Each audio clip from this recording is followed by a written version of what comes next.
Hi, I'm Jim Mackey, and welcome to this adventure in photography.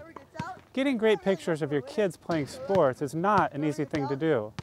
They're often moving fast, too far away, and not at all interested in helping you get the shot. They're rightly focused on one thing: winning the game. So be patient with yourself. The same rule applies to photographing sports as playing sports.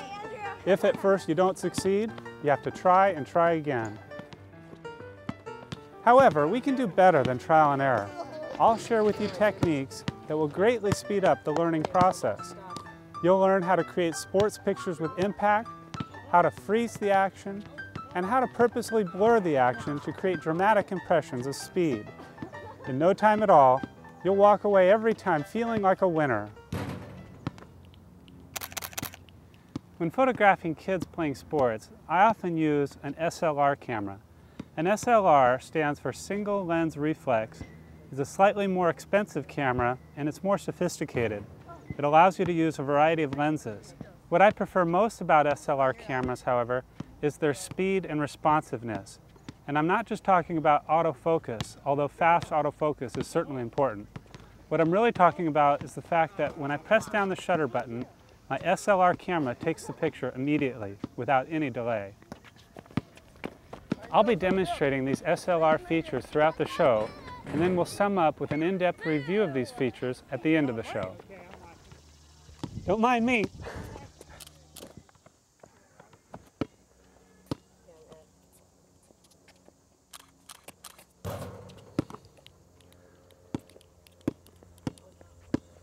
Okay, what can I do? Perfect. Nice pose. Ooh, that's good. You're gonna like that one. Your feet are like coming up off the ground. Okay, so those will be fun, but they're generally not what most parents will be able to photograph. You can't usually get onto the field, so you usually have to just shoot with a telephoto lens and try to get as close as possible.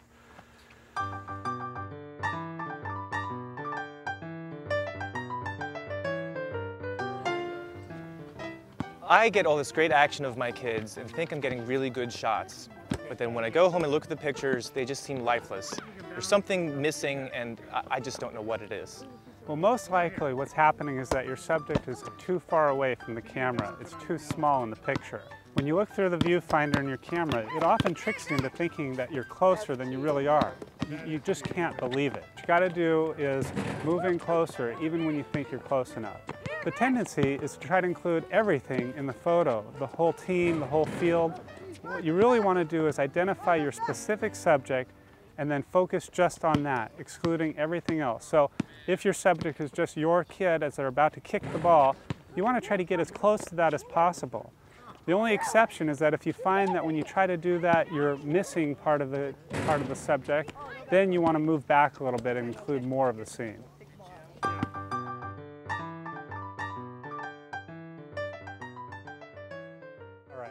So by far, the number one problem is that people just simply don't get in close enough. They use the wide angle setting on their camera and they don't zoom in or use a telephoto lens to get in close to the action. This produces a photo with an exorbitant amount of extraneous material around your subject. So when the viewer looks at your photo, they don't know exactly what you're taking a picture of. So what I'm going to do now is I'm going to change my lens from a wide angle to a telephoto to get in close. Now I've placed a telephoto lens on my camera and I'm going to zoom in. I'm going to get a shot which includes a much more selective area of my subject. Without even changing my point of view, this will show a dramatic difference. So I've taken a few shots at a focal length of about 135, which is a nice medium telephoto. I want to get even closer though, so now I'm going to switch to an even more powerful, more highly magnified telephoto lens. So now I have a super telephoto lens on my camera. I'm going to take a few shots to see if it works, but one thing that I'm concerned about with this lens is that it's very heavy and it would be a much better idea to put it on a tripod. If you don't have a tripod available, you can just try to make sure that your shutter speed is kept very fast. The general rule is keep your shutter speed over the focal length of your lens. So if I was at a 400 millimeter lens, I'd want my shutter speed to be at least 1/400th of a second, probably 1/500th of a second. If I were to take a shot like this, hand holding, with a slower shutter speed, like right now it's 250, it's probably going to suffer from camera shake. So what I want to do now is place my camera on my tripod so it's as stable as it can possibly be.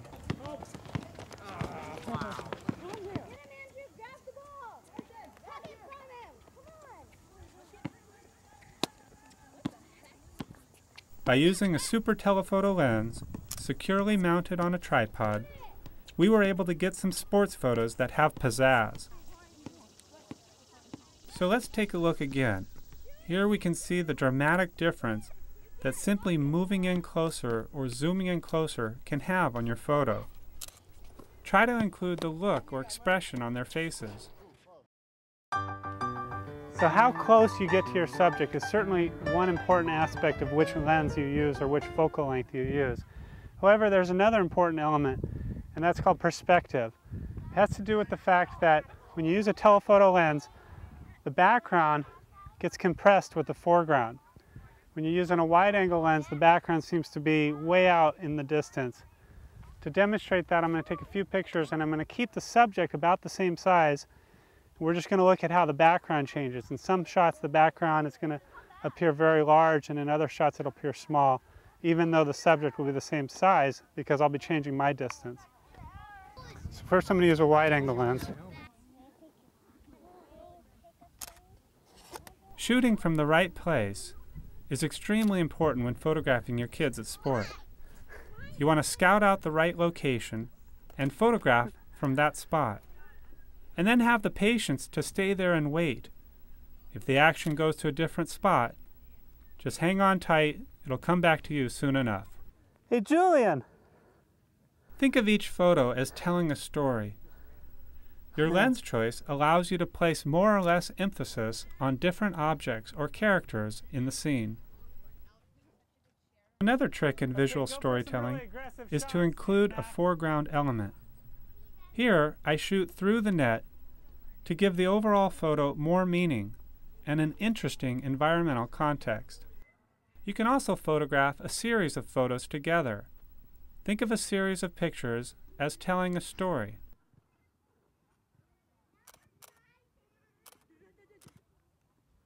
In these two examples of Andrew in front of the goal, we see how composition helps tell a story. The vertical image is more about Andrew, and the horizontal adds more emphasis on the overall game. All right, so we've learned today about using different lenses or focal lengths. The most important thing is that it allows you to get closer to your subject or further away, but also it allows you to control how your foreground subject relates to your background. So the main problem I have with taking pictures of the kids as they're older is what they're usually doing is doing sports, and it's very fast moving. They've been out of the shot, or just part of them is in the shot, yes. Or if I get them in it, it's pretty blurry because of their motion. And the general principles are that you want to use a wider angle setting, which may seem counterintuitive because you want to get close, but if you're missing them, if they're moving out of the shot, you want to use a wider angle setting, and then you can just crop it later. And then also, you're going to want to use a high shutter speed. You want to use a fast shutter speed. So what you'll need to do is turn your camera into the shutter priority mode instead of the all automatic mode, and make sure that the shutter speed is up around, say, 1/250th or 1/500th of a second to catch that action. You can see that this fast shutter speed stopped the action so that the subject was caught sharply in focus. Keep in mind that you can use the rule of thirds when photographing sports, and when you do, leave space in front of the action.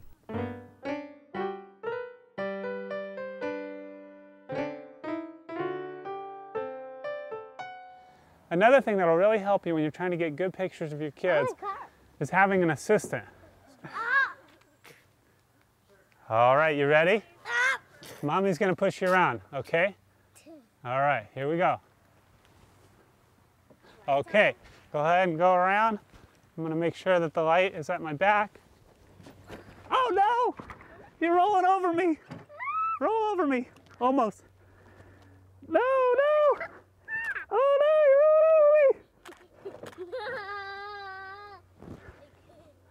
Try it again. I bet you can't roll them. No, no, no.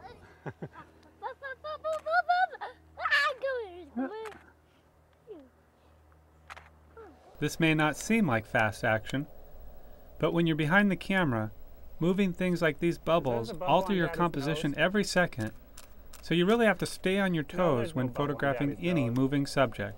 You copped it! Yeah. Another thing that I've been doing is shooting in a continuous shooting mode. You can either take shots one at a time, slowly but surely, or you can take shots very fast in a continuous mode, which is like a motor drive on an old camera. I tend to shoot in the continuous mode and just get as many shots as I can, because when the subject is moving as fast as Julian is and when the bubbles are moving so fast, I can't predict exactly what's going to be in the photo. So whenever I see a photo walk coming, I take 3 or 4 pictures at the same time. One of those is bound to be good. Whether you're photographing sports or any sort of other activities where there's fast-moving action, you want to be careful that you either keep your shutter speed fast or you use your flash to capture the moment. My shutter speed is a little slow right now, and I can't make it any faster unless I increase my ISO, go to a higher ISO or a higher film speed if you're using film. If I do that, then I introduce another problem of film grain or noise. And I want to try to keep that to a minimum this time, so I'm just going to use my flash and see if that allows me to stop the action and fill the light. It may seem counterintuitive to use your flash outdoors. Nice hit. Actually though, I use my flash more outdoors than I do indoors. It often adds just the right amount of fill light. It brightens up the shadows and stops the action without making the light look fake and unnatural.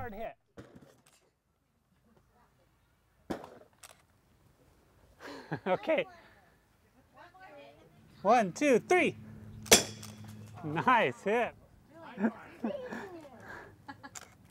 Hey, Jules, what are you doing, buddy? Come on in.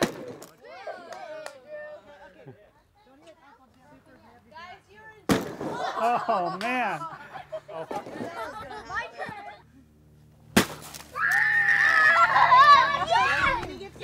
It's done. It's gone. Get down on their level. Most people photograph their kids while standing up. It's so much better if you get down on their level and photograph them from a lower point of view.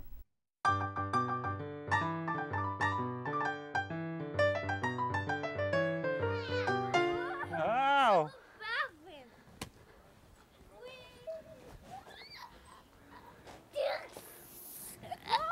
If you're ever having a hard time photographing your children, the easiest trick is to just simply get them to do something they enjoy doing.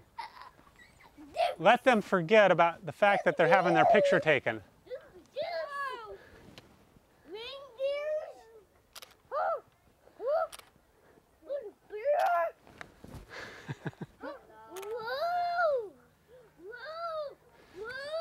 Now, whenever you're photographing any fast action, it's really important that you keep your shutter speed up.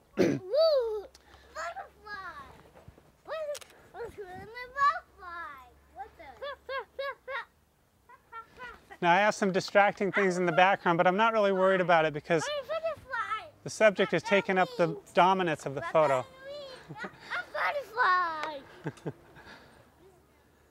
Another thing that you'll notice is that I'm not using a tripod when I'm photographing kids. My general rule is to always use a tripod, but whenever you're photographing anything that's moving this fast, it just becomes impractical. Okay, so right now, I'm using my digital SLR camera to review the photos that I just took. I'm trying to get an idea if I got the shot. One shot of these panning, swinging children, where the face is relatively in focus and the background is blurred. What I'm finding is that, as I expected, many shots are unacceptable. And that's just the fact of life when you're photographing any fast-moving subject like this. The best kept secret in the world of photography is that even the pros have to take many photos to get one good shot.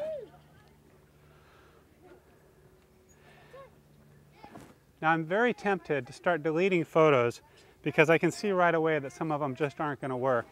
But I'm going to resist that temptation for 2 reasons. One, I could be wrong, and I don't want to make that mistake out here in the excitement, in the heat of the moment. And two, there's a lot of stuff happening, and if I start deleting images, I'm going to miss potential shots. So I'm going to just keep shooting. Another thing that I just realized was that my autofocus system wasn't keeping up with me. So I just pre-focused on a point where Julian was right in this plane. I turned my autofocus off so that every time he gets up there, I can just shoot and be assured that he's in focus.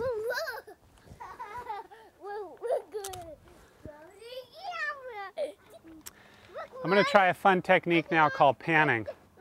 For this technique, I need to go into a shutter priority mode and pick a purposely slow shutter speed, such as maybe 1/30th of a second.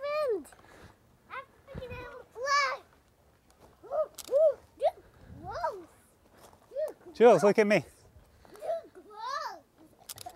The key about panning is that you have to try a bunch of different shots. Hi, Mari.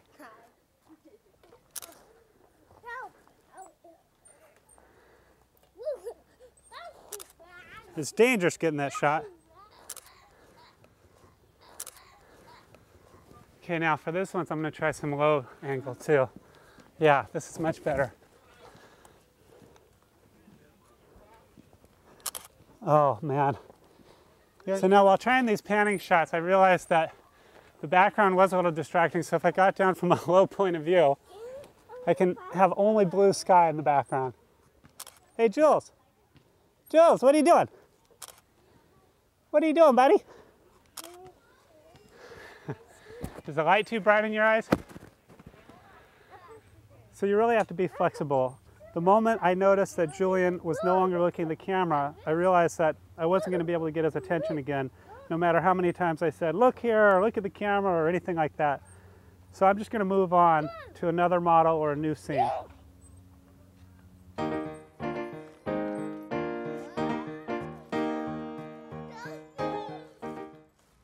I've seen photographs taken by professional photographers that are actually blurry. Shouldn't all of those images be in focus? That's a great question. Often professional photographers actually rely on blur. Many people think that blur is a bad thing, you can't have it, but the real trick is whether it's intentional or not. If you intentionally create blur, then it can be used to create impressions of speed and motion. So professional photographers know that if they intentionally blur and do it in the right way, in a convincing way, it can create an image that is much more energetic and lively. So the trick is being able to identify when a photo is intentionally blurry and when it is just accidentally blurry. A good example might be if the photo is completely blurry, it might be suffering from camera shake.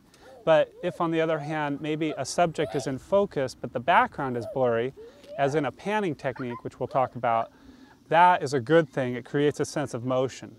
Sometimes, believe it or not, you actually want your pictures, or at least part of the picture, to be blurry. We're going to be doing some panning shots real quick. So I'm going to turn my camera into the shutter priority mode, turn off my flash. The fact of the matter is that freezing the action can at times cause the picture to appear dull or lacking in energy. By intentionally using a slower shutter speed and moving while you take the picture, a technique called panning, you can capture a relatively sharp subject against a blurred background. It's not easy, and you have to shoot many shots to get one good keeper, but when it works, the results can be amazing. Okay, that's really good, but there is one problem happening, and that's that the light is fairly dappled. So I'm just going to go right into the sunshine here, see if I can avoid that. All right, I'm trying to position myself at a perfect right angle to the subject as they come by. That's going to be my best shot where the subject is in focus and the background is blurry. Select a subject that is moving in a straight line and position yourself so that you will be at a 90-degree angle to their path of travel as you take the picture. Track the subject as it's coming toward you, and then right before it passes you, press down the shutter button. Be sure to keep tracking the subject as it passes you, following through to get a good panning exposure. Aim to place your subject so that there is more negative space in front of the subject than behind it.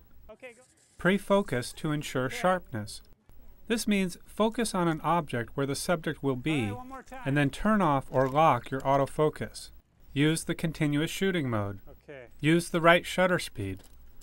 Your goal is to find the shutter speed that allows you to capture the subject in focus while creating a pleasant sense of blur in the background. Set your camera in shutter priority mode and then try 1/60th of a second to start. Use the viewfinder and not the LCD screen, since the LCD screen can give you a slightly delayed view of the scene. So we've learned a lot about how to take better pictures of our kids at sports. We've learned how to create more impact by moving in close. We've learned how to freeze the action by using a fast shutter speed. And we've also learned how to pan the action or blur it for a nice dramatic effect. Now we'll talk a little bit about SLR camera features and why an SLR camera is such a good tool for sports photography. I have a simple compact digital camera, and the frustrating thing is when I push the shutter button down, if I'm trying to take an action shot, the action is already passed by the time the camera actually takes the picture. Yes, that's an all too common problem. It happens to everybody. And there are really only two things that you can do. You can learn to anticipate the action and actually press down the shutter button before it happens, like taking the picture maybe say 3 seconds before it happens.